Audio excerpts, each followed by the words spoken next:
जी, अस्सलाम वालेकुम। उम्मीद है कि आप सब लोग खैरियत से होंगे। ठीक है, पिछला टॉपिक हमने पढ़ा था, रेस्पिरेटरी सिस्टम हमारा मुकम्मल हो गया था, 2 पार्ट थे उसके। द एयर पैसेजवे और दूसरा था द लंग्स। ठीक है। अब हमारे पास नया टॉपिक है द मैकेनिज़्म ऑफ ब्रीथिंग।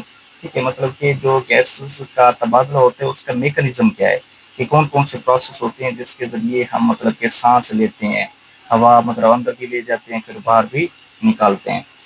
अब कहता है कि physical movements associated with the gases exchange is known as breathing. ठीक है, गैसेस एक्सचेंज के हवाले से जो हमारी मतलब कि फिजिकल मूवमेंट होती है, ठीक, उसे हम ब्रीदिंग कहते हैं।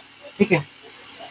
अब ये जो हम ब्रीदिंग मतलब कि करते हैं, मतलब कि हवा को एक अंदर ले जाते हैं, दूसरा बाहर निकालते हैं। ठीक है, हवा को अंदर ले जाना इंस्पायरेशन कहलाता है और हवा को बाहर धकेलना एक्सपायरेशन कहलाता है। ठीक है, पहले हम देखेंगे कि इंस्पायरेशन में क्या होता है। Also called inhalation. इंस्पिरेशन को हम दूसरा नाम इनहेलेशन भी देते हैं। इसमें होता क्या है कि ribs muscles contact and rib raised.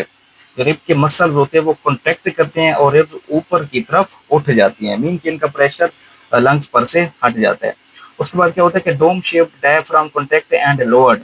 जो माना हमने पिछले टॉपिक में पढ़ा था, डायफ्राम जो होते हैं मतलब कि हमारे लंग्स के नीचे मौजूद होते हैं, वो क्या करता है कि कॉन्टैक्ट करता है और फेफड़ों के मतलब के जो निचली सतह है उससे भी क्या नीचे हो जाता है। ठीक है, इन मतलब कि फिनोमिना से होता क्या है, लंग्स एक्सपेंड। जो मतलब के लंग्स होते हैं वो साइज में मतलब के चौड़े हो जाते हैं, खुले हो जाते हैं, एक्सपेंड कर जाते हैं। उसके बाद क्या होता है, decrease the pressure on lungs. Lungs के ऊपर जो मतलब कि प्रेशर होता है डायफ्राम की वजह से या रिब्स की वजह से, वो कम हो जाता है। उसके नतीजे में क्या होता है कि air moves outside to inside. तो बाहर की हवा हमारे फेफड़ों के अंदर आ जाती है। ठीक है, ये जो हमारे पास ये प्रोसेस है इसको हम इंस्पायरेशन कहते हैं। ठीक है, दूसरा हमारे पास प्रोसेस है एक्सपेरेशन, आल्सो कॉल्ड एक्सहेलेशन। ठीक है, एक्सपेरेशन का मतलब को हम जो दूसरा नाम देते हैं उसे एक्सहेलेशन कहते हैं।